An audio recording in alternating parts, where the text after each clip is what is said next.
Talking Together About Guns is made possible by the Penn State College of Communications, the College of Liberal Arts Department of Communication Arts and Sciences, and by viewers like you. Thank you.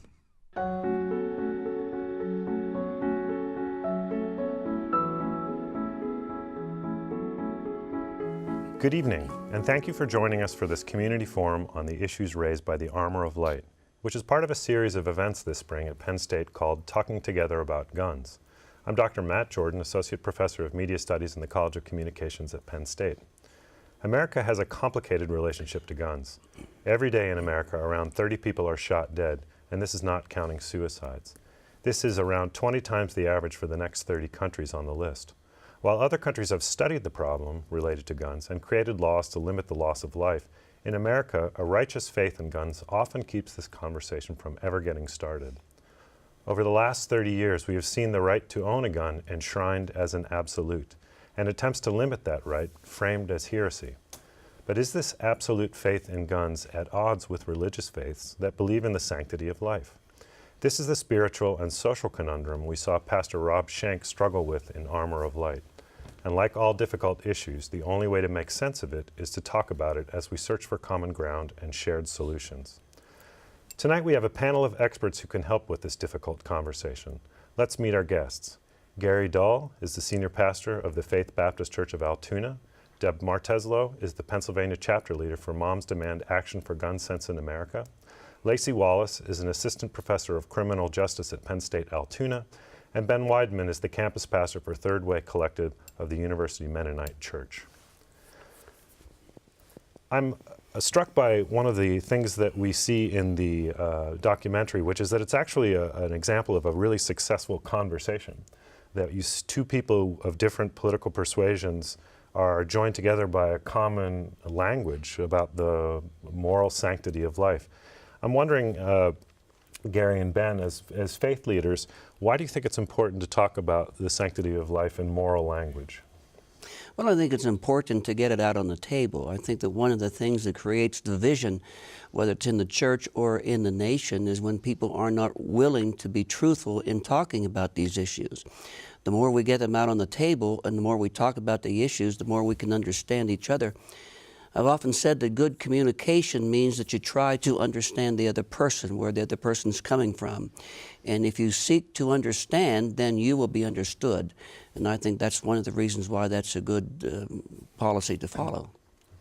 Yeah, I'd echo that. I think one of the things that I appreciate about the film is that it really does show the spectrum of belief on this issue for people of faith.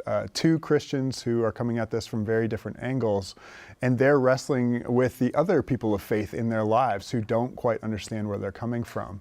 I remember going into my first classes as a student in theology and discovering all of a sudden that there were Christians who identified with that label in the same way I did, but were completely different than I thought on so many different issues, gun violence being just one of them.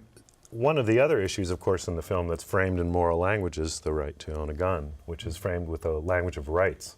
And I'm wondering if, in this case, using moral language can get in the way of conversation. Gary or Ben? I mean, I think we all build our understanding of how the world works with our context that we are provided with. Some of that is the morals that we've been given as we've been brought up. Some of it's the people who've been in our lives. Some of it's the faith tradition we come out of. I think we have to have that morality on the table as we're wrestling with any issue. And I think that people of faith have to be talking about why they believe what they believe, not just assuming that everyone's in agreement. And I think when it comes down to moral issues, we need to understand that when you are defining morality, you are also searching for what is truth. And when it comes to the use of gun or the right to have a gun or any other issue, it needs to be based upon the fact of truth. And I think that when we arrive at what the truth is about the issue, then we'll be able to have the proper conclusion. Sometimes we miss the truth, and that's why we don't have the right outcome. Okay. Deb, do you think it's good for us to use moral language in talking about guns as an absolute? Absolutely. I do. I think that you are absolutely correct when you said that this is a discussion that's based on truth. And there is a moral truth that guides our world. And I think when we can sit down and discuss it as that, what is the truth around guns? And what is our beliefs as a people?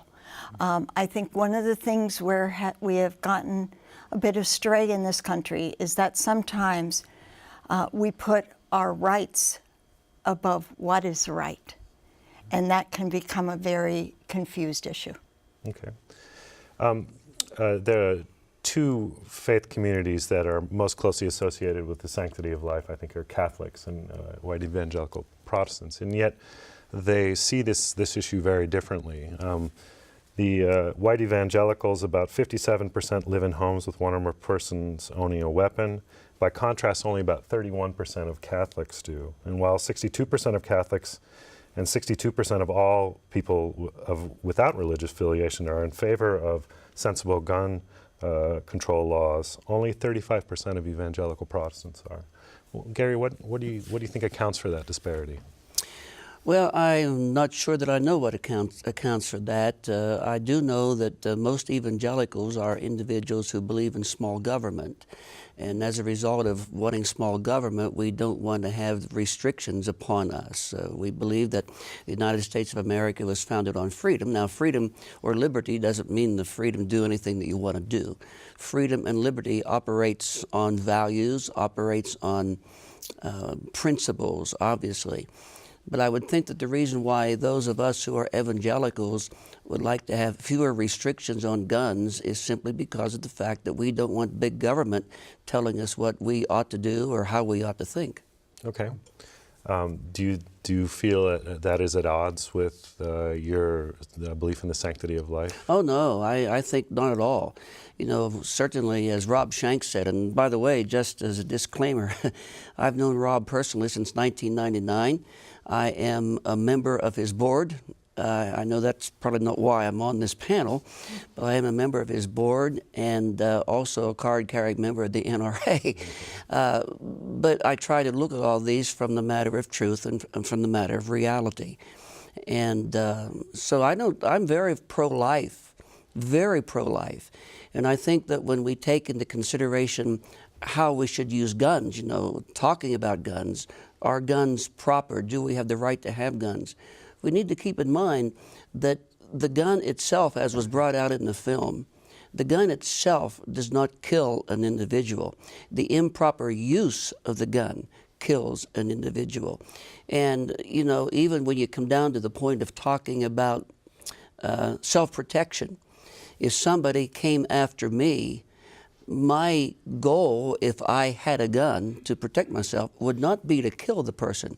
I think that was brought out several times in the film. My goal would be self-preservation, perhaps if I used it to scare the person, to harm the person maybe, but not to kill the person, because I am absolutely pro-life, and pro-life always counts. Okay.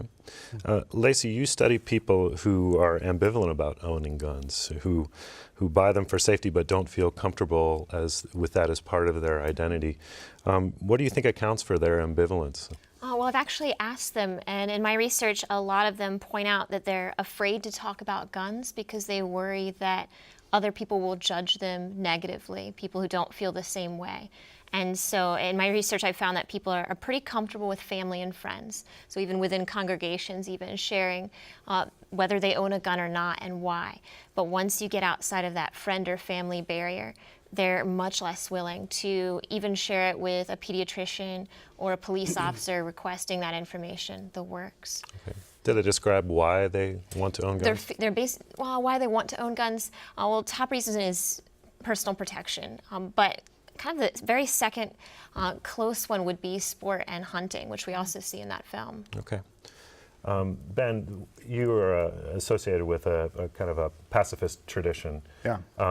How do you see these things differently than what you've heard described? Yeah, it's almost hard for me to get into the mindset of some of the voices in the film. My tradition is one of nonviolence and one that would say an ethic of pro-life has to extend from conception all the way through the end of life. And so you would never take a life for any reason, including military service.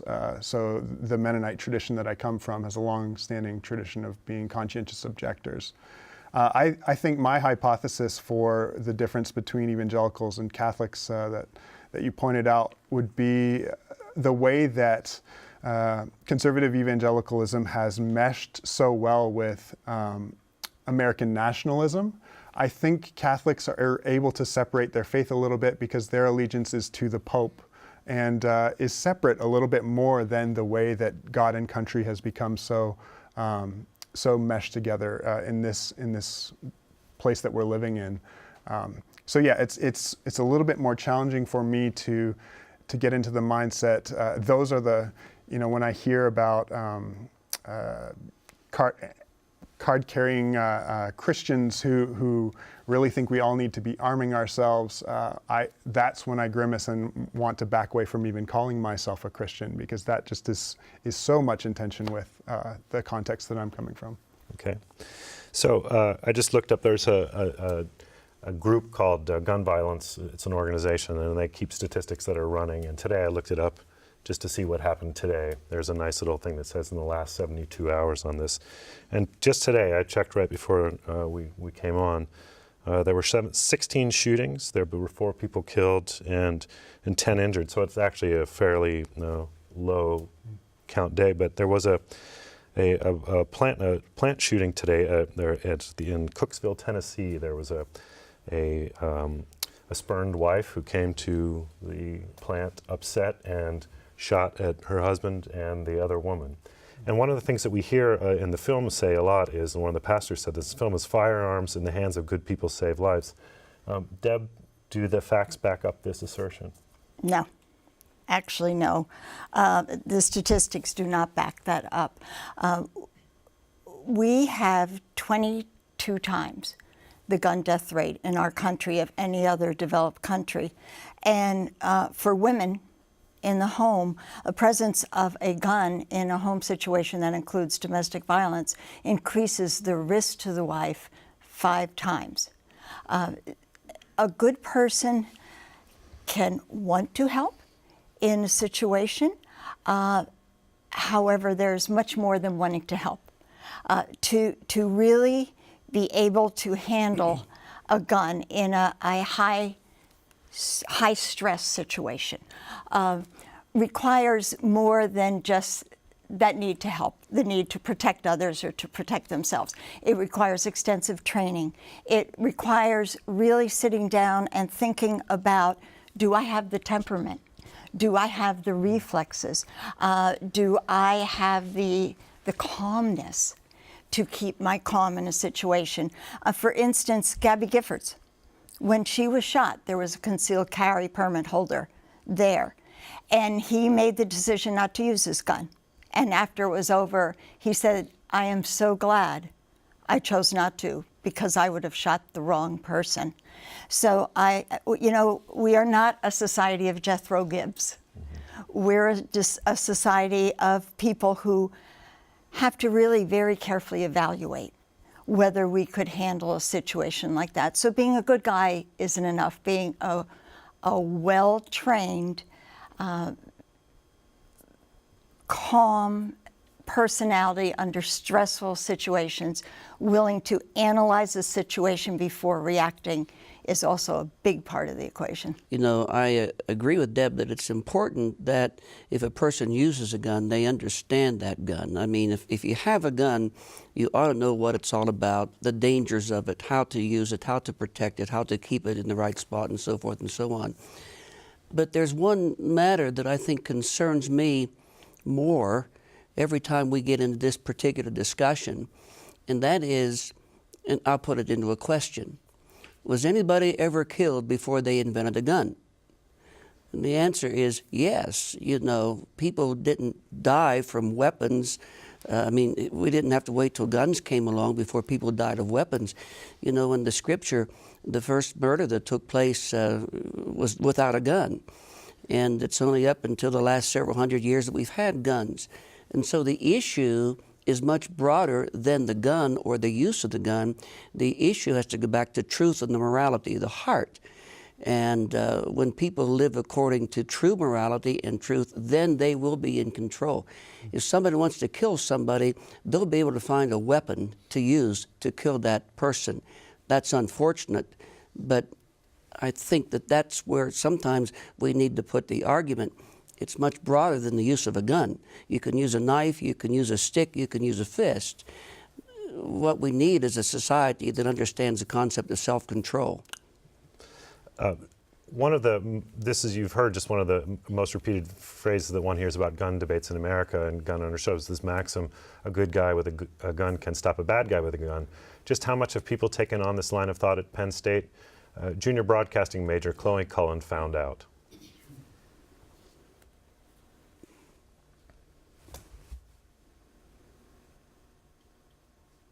There's always the whole thing like peace is the way to go, but I mean, it's not always true in this world. And you know, there's bad people out there and it takes good people to stop them. I mean, let's say somebody comes into a classroom here at Penn State with a gun and starts to shoot people. The only way to stop him is to kill him. So I don't think you need a good guy with a gun to stop something. I think there's other ways where you can verbally stop someone from doing something. So Gary just brought up this notion that people have always been doing violence to one another. And the retort to that is usually with less efficiency because the tool is so effective.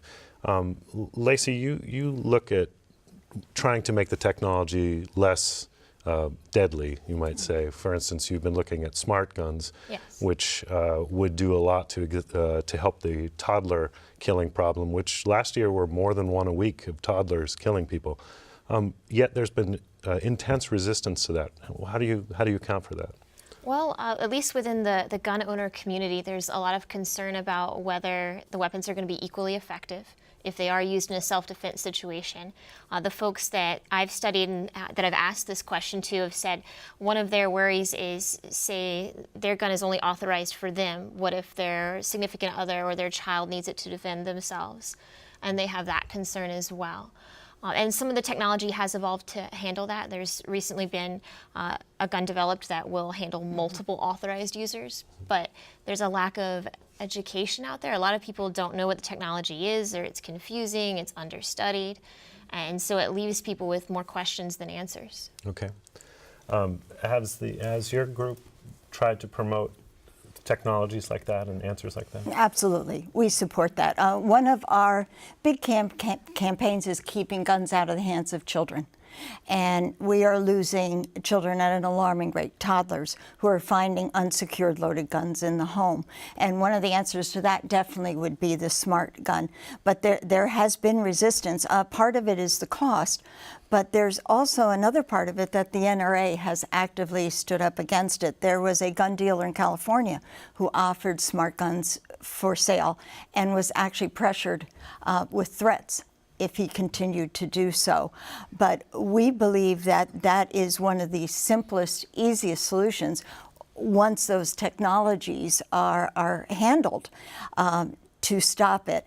They're also, from what we've been reading, is that many times that the smart gun technology, just as the auto industry funded the research into safer cars, smart gun technology needs to be funded by the gun manufacturers, who are extremely reluctant to do so.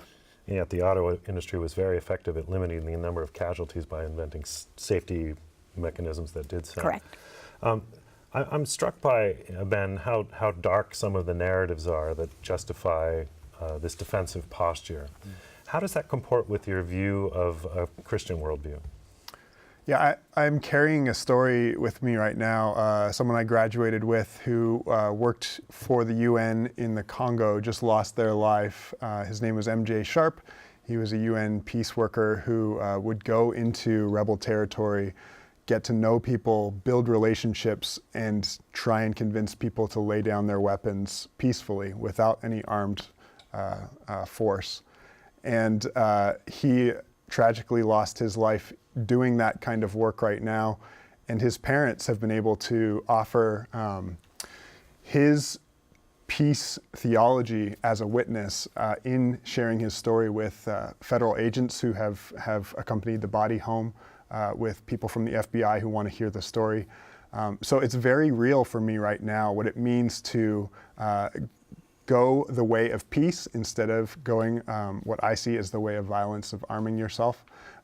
It's costly though. It's not going to guarantee safety.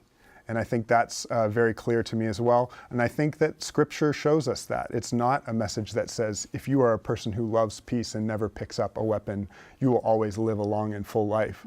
It's dangerous to make that commitment. And it's become very real to me in the last few weeks.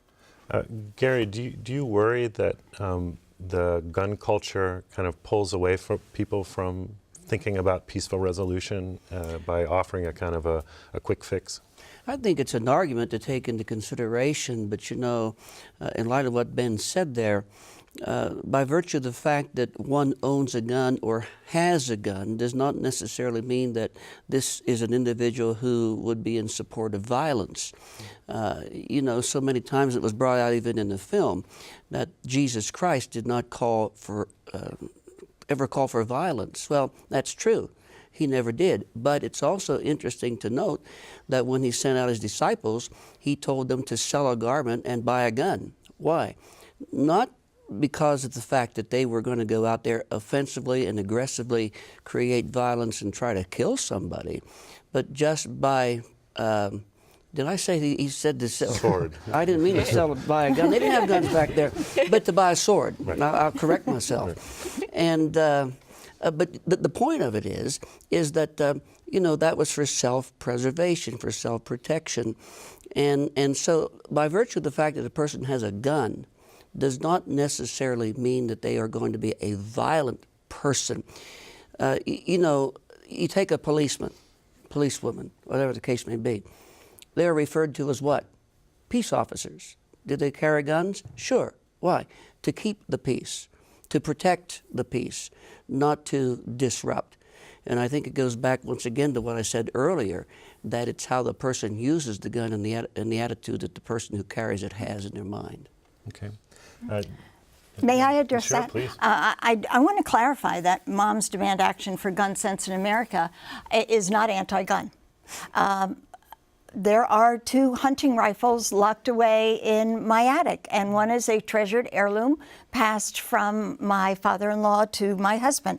Many of our members are gun owners.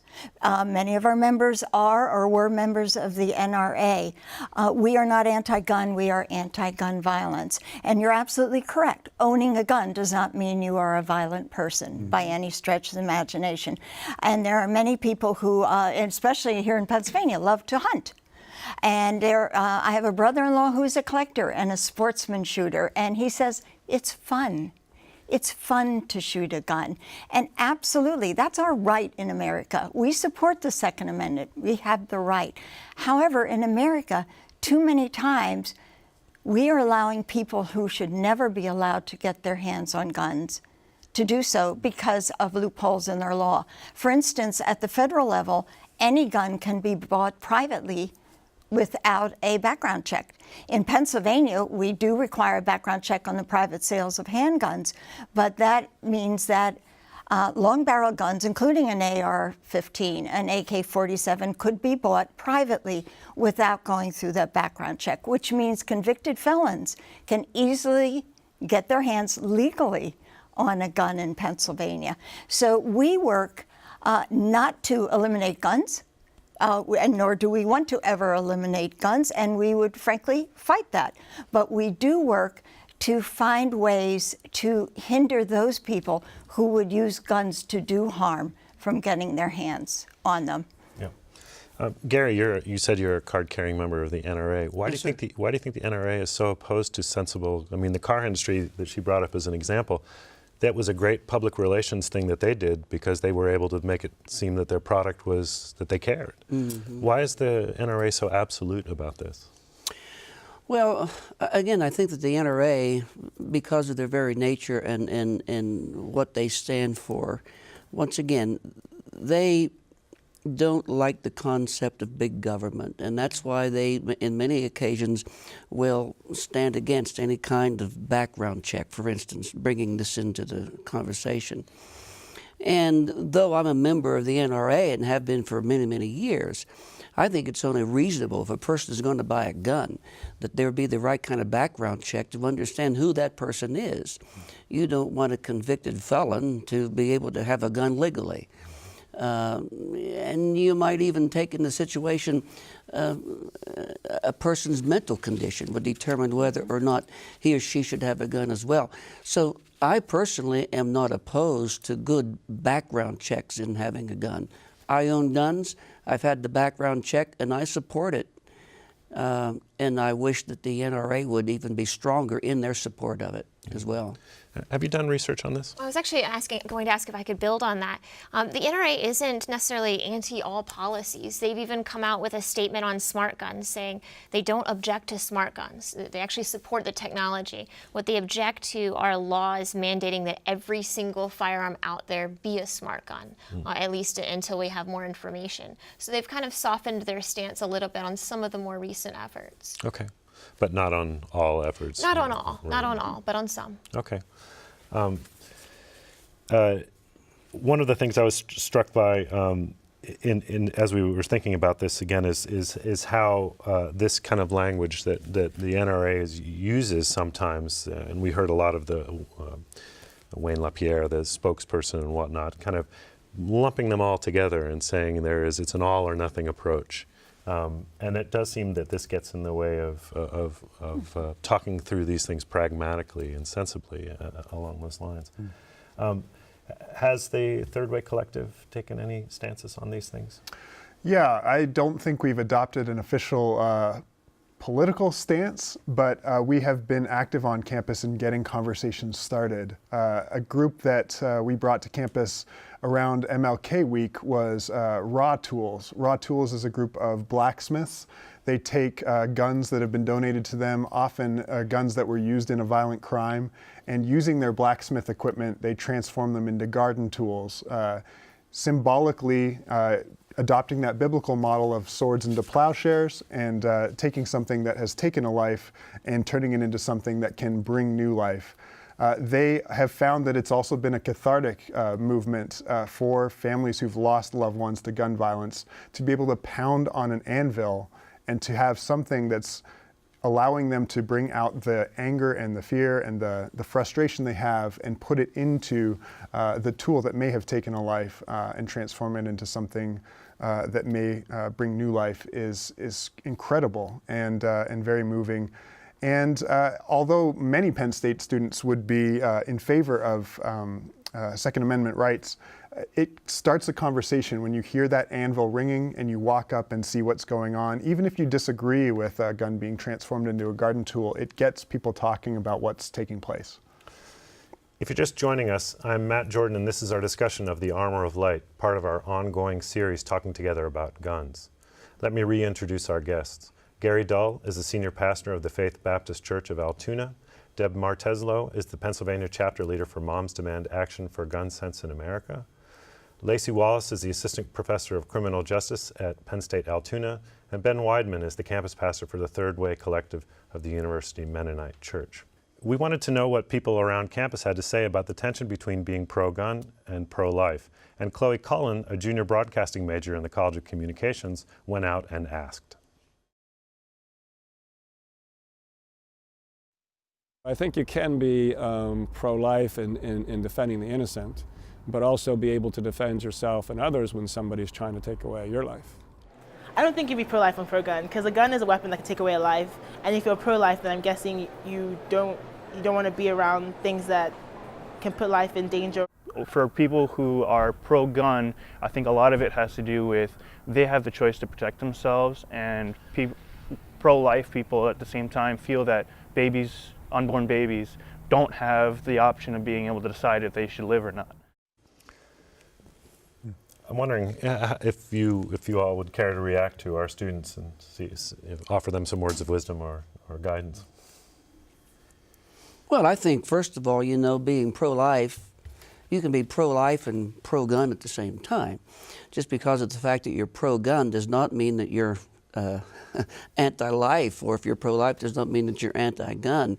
And again, it just goes back to the concept that we ought to take every measure possible always to protect life. And, you know, I'm a pro-life individual. I'm a pro-life pastor. I believe that we should protect the life of the baby in the womb that cannot protect itself. I stand for pro-life. But on the other hand, I believe that I should have the right to have a gun, and having that gun does not mean that I am not pro-life. So I don't think that the two should be confused. Okay, may I chime in? Sure. I think too often we grab onto labels and we divide ourselves when we do that, because by calling ourselves pro-life or pro-gun, we kind of exclude some other category. So I think sometimes adopting those labels takes us beside the point a little bit. That it keeps us from thinking about how complex the issue is, that it can't be just black and white, that there are many situations out there, and we do have to think of each one individually almost. And adopting these labels really does get in the way of that sometimes. I agree. This is not a one-size-fits-all situation. And for instance, we in Pennsylvania who are hunters, that's a very different lifestyle than living in a big, large cosmopolitan city. So we can't do one-size-fits-all across our country. And I think the most important thing is we have to sit down and talk to each other. We gun owners and those of us who believe that one of the answers to gun violence is stopping the shooter before he walks through the church door, before he walks through the movie theater door, before he walks through the school door. But sit down together, and I really, really strongly believe if we talk the way Lucy and Reverend Shank did, that we can come to common sense, middle of the road solutions that aren't going to infringe on gun owners' rights, responsible gun owners' rights, and also make our communities and our families and our children safer. Yeah, I'd echo a lot of what's already being said. We haven't even touched on things like the death penalty or end-of-life care. All of those things muddy the waters of what it means to be pro-life. And you know, we called our campus organization Third Way Collective because we saw the divisions happening on so many lines. The Third Way is trying to find common ground between these groups that just seem so polarized in our world today. And yeah, I mean, conversations like these are why we need to keep talking to each other. Education is important, you know, the conversation with right education. And I think that one of the reasons why we see so much divide even in our nation right now, and we all could say that we are, I read an article just today that said that we are on our way to civil war in our nation, not necessarily with guns and that kind of violence, but with a political civil war, governmental civil war. Well, you know, if we would be willing to sit down and talk and educate each other back and forth with each other from truth, I do believe that we would be able to come to an agreement on a lot of these things. But we become defensive. And when we become defensive, then you fall into radical action. And that's what we've got to be very careful about. Yeah. One of the things as an educator that has troubled me as we look at our political climate as around this issue is in several states across the country right now, they're trying to allow concealed carried weapons in campuses. I think I have a former student who's at Arkansas now who was telling me that they were doing this. Is this an issue we can agree is a bad idea? or can you think of a reason to justify? Students are very divided on it. I just did a nationwide survey of college students asking them how they felt about concealed carry on their campus and why. And they are as divided as you see in the film. You've got a big chunk that say, if my fellow students who drink and do all these other things carried guns, I'd feel less safe. And then you have a large chunk that says, look at all these news stories about active shooters. If I had a gun, maybe I could stop that. And they are so divided. On the whole, it seems like students are fairly against it, but you still have those two camps with polar opposite views. Deb, this is a line that you hear a lot in some of the rhetoric surrounding gun promotion culture, I guess I would call it loosely, which is always kind of taking a look at the active shooter or the bad guy who comes into and this kind of protection notion. Statistically, is that where most of the gun violence is? I'm sorry, statistically the gun violence is active shooters? Yeah. No. A good part of our gun violence actually is suicides. And it actually is a large percentage, and it's a huge problem in our society. So while the mass shootings get the publicity, it is those daily shootings. The CDC, or the FBI actually, are the ones who determines that anytime 4 people die, not including the shooter, is a mass shooting. We have a mass shooting every day in our country. We have husbands who are now killing their wives and the children. It is just very common, but at the same time, the most common is someone who is depressed, has a severe mental illness, and takes their own life. And Gary, you mentioned before that it's part of so much of this is being in the right mental state to use this tool properly. Given what she says, where so many of so much of the violence surrounding guns is people who are not in their right mind, does that give you pause? Well, it gives me concern. And again, it goes back to what I said earlier as it relates to a background check. I think that when it comes to purchasing a gun, whether you're talking about a long gun or a pistol, handheld gun, I think that it's important to have the right kind of background check. I'm in favor of that. But again, I also want to reiterate that the idea of using a gun to kill people is just relatively new in our society. And I brought that up before, and I don't want to lose that point. But I don't want to be beating a dead horse. We need to make sure that every citizen, let's put it this way, we need to strive to be certain, as much as we can, that every citizen is a responsible citizen, knows how to conduct themselves properly, so that whether or not they have a gun or some other kind of an instrument that would be considered a weapon, that they use it right and not in the wrong fashion. Having a right mental state goes a long way in that concept as well. So to follow up on that, do you think it's irresponsible for people to say that that's not reasonable? It's irresponsible for people to say that having a background checks or making sure that somebody's... that's irresponsible, and it's not reasonable. I think it's responsible and reasonable to have the background checks. Okay. Yeah. Deb, what is the biggest challenge for your organization as you go around and try and educate people about the facts of the matter, when you come up against some of the NRA language? There's 2 challenges in my mind, and the one is that we have been branded as anti-gun, and we fight that constantly. That because we say we can have common sense, middle of the road gun legislation and gun policies in this country, that automatically we hate guns and we want to disarm all gun owners. It's a tough battle, and it's just something that we have to do what we're doing tonight, just sitting down talking to people, letting them know we're not after their guns. We're after keeping our communities safer. And the other great fear is that gun violence is becoming normalized.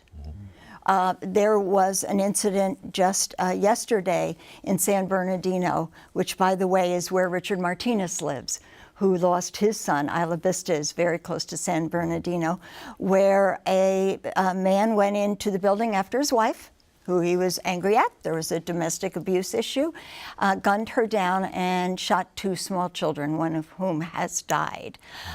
It barely was a blip on the screen, which is so sad because of Sandy Hook. And we have had not one federal law, by the way, to address any kind of gun legislation to keep communities safer since Sandy Hook, at least at the federal level. So our big fear is that, this will become a normal part of our lives. Oh yeah, a man killed 4 people today. A man walked into a school and shot up the school. We are having people shoot each other over road rage. We are having people living in fear there was a young girl in the South in a car accident. who was concussed and frightened and panicky, and her cell phone was broken and was banging on the door saying, "Please help me," and was gunned down. We cannot allow that to become our lives, where the use of violence is just a normal part of our being, a normal part of our existence here in the country. Ben, as you've done some of your peace activism and your peace mission, trying to promote that message, have you come up against a lot of, or I guess I should say, has the dissonance toward that position grown over time? I would say that the unfortunate reality of our polarized world is that we don't necessarily engage people we disagree with. So if someone saw the Raw Tools demonstration and disagreed with it, they steered wide. So I try and make an effort then when I see a student petitioning for closed carry on campus to actually hear them out and hear why they think that's a healthy thing for Penn State University. And when I see a fellow minister, one was in the clip there, I hope that I'll have the courage to go up to them and explain why my faith calls me to what I believe, and have an open mind to hear what they're saying as well. So I'm a media studies professor, so I'm always ready to blame the media for everything. But and one of the things that if you track media consumption over time is that this stuff just keeps getting more and more violence.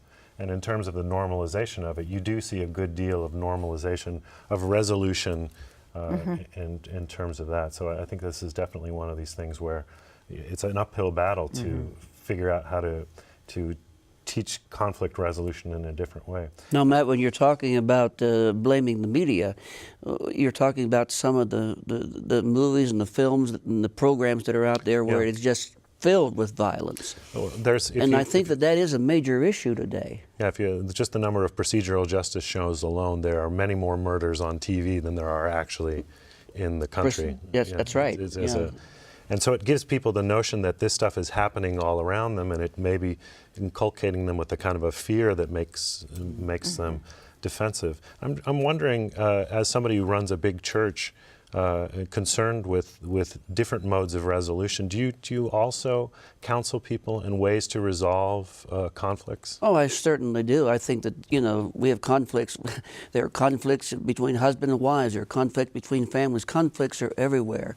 And I think that it's absolutely important that we learn how to deal with conflict in reasonable ways. And if we don't achieve that in our personal lives, our church life, or our national life, then that leads to crime, that leads to rebellion, that leads to disorder. And we've got to be careful with that. We need to counsel people on conflict resolution that's proper. Yeah. When you've talked to, because it sounds like you do ethnographic work where you're talking to people? Mostly surveys, but I ask open-ended questions so that people can explain why they answered things a certain way. Do you sense fear in the people that are gun owners, that they're worried about this kind of the carnage narrative or the kind of decline of culture narrative? Absolutely. One of the studies I did looked at mass shootings and gun purchasing right after, and there is a jump after, at least the ones that hit national news, there is a jump for at least a couple months. And the more news coverage, the bigger the jump and the longer it lasts. Yeah. So and Sandy Hook was the most recent one that had a huge jump after that. Yeah. Do you find that talking to students as well, that they view these issues through the lens of this kind of general perception of violence? I think we're definitely living in a moment of fear, and we're searching for someone to blame as well. I mean, I think in a moment in time where we have a war on terror that's a faceless enemy, then we need to blame someone, and it elevates our fear, and it elevates our mistrust of our neighbor, because that faceless terrorist could be sitting right next to us at any given time, and we need to work to shift that narrative, I think, to see each other as part of the same humanity. Gary, I have a quick question. You say you know Rob Schenck, Yes, and one of his great fears is that by taking on this very difficult mission of trying to kind of start a conversation where people kind of see this as part of who they are, that he would be ostracized. Have you seen anything like this? Has there been blowback for him taking this on? Oh, absolutely. And might I say that I was involved back yonder whenever he was talking about participating in this documentary, in this film. And many on his staff encouraged him not to do it because they felt as though he was wavering on the Second Amendment. And, you know, he is a strong constitutionalist, and so there was concern right within his own organization. Well, as a result of Rob taking the stance that he has lost personal support within his organization, and he still has supporters all across the country, but he lost quite a bit of support simply because of the fact of him taking this particular journey, is what he called it. Right. And I think that a lot of people backed away from him because he was on the journey, not necessarily because of the conclusions that he came to. And I will say this, I've not backed away from Rob. I still financially support him on a regular basis. I am still on his board of advisors. So, but yes, he has had some pushback quite extensively as a result of his position. It's a courageous stance.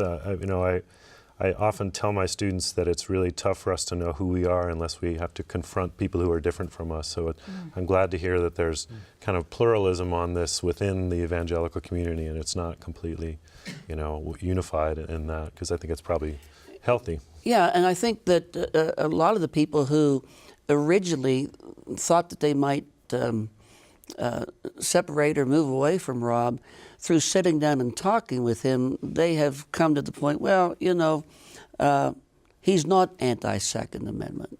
And he really isn't. It's just his own journey that he's going through, and it was through that dialogue that they've been able to come to recognizing where everybody stands on the issue, and they continue to support him. Yeah, good. Those who do, I should say. Yeah. Deb, as you kind of your organization moves forward, do you have next steps planned in terms of what you think is possible in terms of direct or kind of targeted legislation? Or yes, we do. And what has happened is that Congress is totally dysfunctional, especially when it comes to any kind of gun laws. So we made a conscious decision to move on to the state level and have been a lot more successful there because it isn't one size fits all. Different states can come up with different laws, and that's perfectly fine. We work in the area of background checks. We also work very much in the area of domestic violence. We are supporting a domestic violence bill here in Pennsylvania that will help keep abused women safer when they have taken out a protection from abuse order that's been finalized. They're at extreme risk in PA. We also are working against concealed carry reciprocity, which means that Pennsylvania, who allows 27 states to allow their concealed carry permit holders access to using their guns in Pennsylvania, which means there's 23 states that Pennsylvania does not allow it because their gun laws, their permitting laws are so lax that it would make our citizens unsafe. There is now a federal movement to make it concealed carry reciprocity means that you must honor every state. And the scary thing about that is that at the same time that that's happening, there is also a push by the gun lobby across the country to have permitless carry, which means that you literally could buy a gun without a background check, not go through any kind of training, not go through any kind of intensive background check. In Pennsylvania, the local sheriff's office is involved in deciding whether you can have a concealed carry permit. All that would be gone. So literally a felon could buy a handgun and never have a minute's training and conceal carry it anywhere across the country. And one of the things I commend you on is that you've taken it to the states, because when you look at our federal Constitution, you're right, Congress is dysfunctional. They've been that way for a long, long time. But there are certain areas that they're dysfunctional in because they try to operate outside their jurisdiction. And when you read the United States Constitution, there are only 18 things that is assigned to the federal government. One is not necessarily gun legislation or gun control. That would be something that constitutionally and even more practically would and should be worked out on the state level. So, you know, if a person wants to go that direction, then it's through the state that they should follow their pursuit. Okay. For the last few minutes of the show, we're going to open up discussion to questions from our studio audience. Hi, my name is Georgianne. I'm from State College, and my question is directed towards Pastor Dahl. I'm a Christian, and when I listen to the rhetoric of the NRA, I feel that it's incompatible with my values as a Christian. So I was wondering if you could comment, where do you see the alignment with Christian values and Christian doctrine and the values and the actions of the NRA? Well, I would agree that sometimes the NRA might just go a little bit beyond the coin or the pale, as I would say it, because I think that rhetoric sometimes stirs up people in their action. And would I think and do I hope that the NRA would sometimes become more reasonable in some of the things that they portray? Absolutely. You know that statement that Wayne Pierre makes, that how does he put it? That the only thing that will stop a bad guy with a gun is a good guy with a gun. You know, I understand the concept of defense and self-defense, but I think that a situation like that, Georgia, can really stimulate further violence and even further, what would I say, disagreement among people. And so I wish that they would tone down the rhetoric and yet still stand for the rights of individuals to possess guns and to stand up for the Second Amendment. Thank you. Thank you. My two questions are, first of all, the fact that the highest death rates in the country are in some of the cities with the largest number of gun laws. Why do we think gun laws are the answer to the problem? And then secondly, are we becoming fearful because the media, are there actually more people being killed in our country? We have 330 million people. Obviously, there's going to be some murders take place. Is the problem the media puts it on the front of the screen every week and or every day, and causes people to have fear that that's happening in every neighborhood and all the time? So the gun laws and the media. If I could address the increase in gun violence, when I started with Moms Demand Action, which was right after Sandy Hook, we were telling people that we were losing 86 people a day to gun deaths. It is now closing in on 94 people a day. When we consider not only people who are murdered by guns, which is those 94 people a day, but there also are the people who are injured by guns. And if we take those numbers into account, we are well over 100,000 people injured every year or killed by guns. It is increasing. It's very sad to see the numbers go up. It was shocking to me when I pulled out one of my old pieces of paperwork where we were saying 86 people die a day, and now we're closing in on 94. And your first question, sir, was about how do you explain that the cities with the most gun laws are the most violent cities in America? It's an interesting dynamic. Now, of course, with a big city comes bigger problems. Large cities enhance that problem. However, in many cases, it's a case where lax gun laws in neighboring states are feeding into that. One of the things we've discovered about Chicago is those guns are not coming from Chicago or from Illinois. They're coming from Indiana. Pennsylvania, unfortunately, is part of a pipeline that's shipping guns into New York and causing the issues there. So until we can get those kind of consistent gun laws in that case, we're going to continue to have problems. But it is not necessarily that more gun laws is causing more deaths.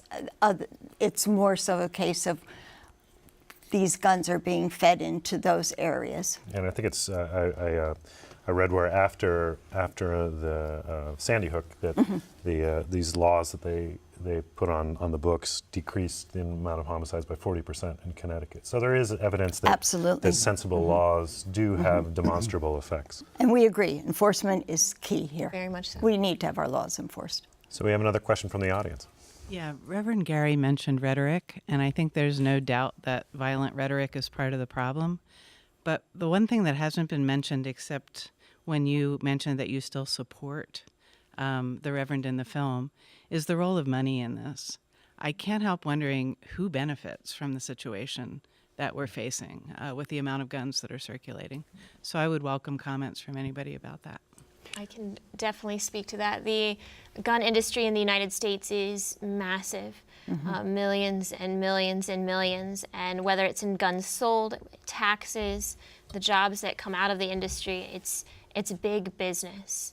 Unfortunately, one of the struggles we have with gun violence prevention, and we were talking about this before our panel, is that our government is nervous about even funding studies because of the political backlash. So there's a funding issue there as well that keeps us from even having conversations like these. And it's a real struggle to even accomplish that. So I would agree, money unfortunately plays a very large role in what we can do and how we can talk about this. My name is Chad Oberholzer, and I'm also an evangelical pastor, in my case here in State College. And I was struck, Reverend Dahl, by the fact that when you first kind of explained your position as it relates to guns, you used the phrase self-preservation as sort of your motivation. And I thought, well, that's interesting. And then when you came back around a few minutes later, you used that phrase again, self-preservation. And I'm at least perplexed and maybe even go so far as to say troubled at the idea that self-preservation is a primary motivator for the Christian. And I think in light of the events of Holy Week, Jesus, the one that we worship and follow, had every opportunity to preserve himself and did not. And I believe called us to follow that example. So I believe, from my perspective, that the Christian calling is to self-sacrifice, not self-preservation. And so I'm trying to process through that choice of words and how you would kind of flesh that out. Well, I think that's a good question. Keep in mind that, yes, we are in Holy Week, and Jesus Christ came into this world to go to the cross, to suffer and bleed and die for our sins and resurrect again from the grave so that through faith in Him we might have eternal life. That was His purpose. But it was also the same Jesus who said to His disciples, as I mentioned earlier, you know, go out now, sell a garment, and get a sword. Earlier I said get a gun, but go out and get a sword. That was for what? For self-preservation. They were going out under the direction of the Lord Jesus, yes, but also to have that protection. You have an illustration back in the Old Testament when they were rebuilding the temple back in, rebuilding the wall back in Jerusalem. The workers had on one hand the instruments in order to build that wall, and on the other hand they held a sword. Why? Again, for self-preservation. And I don't think that the two contrast at all. I think it's just understanding the concept out of which both of them work. But it's a good question, and I appreciate it. I'd like to thank our guest tonight, Gary Dahl, Senior Pastor of the Faith Baptist Church in Altoona, Deb Marteslow, the Pennsylvania Chapter Leader for Moms Demand Action for Gun Sense in America, Lacey Wallace, Assistant Professor of Criminal Justice at Penn State Altoona, and Ben Weidman, Campus Pastor for the Third Way Collective of the University Mennonite Church. I'm Matt Jordan, Associate Professor of Media Studies at Penn State, and on behalf of the team here at WPSU, I'd like to thank you for joining us for Talking Together About Guns. Good night.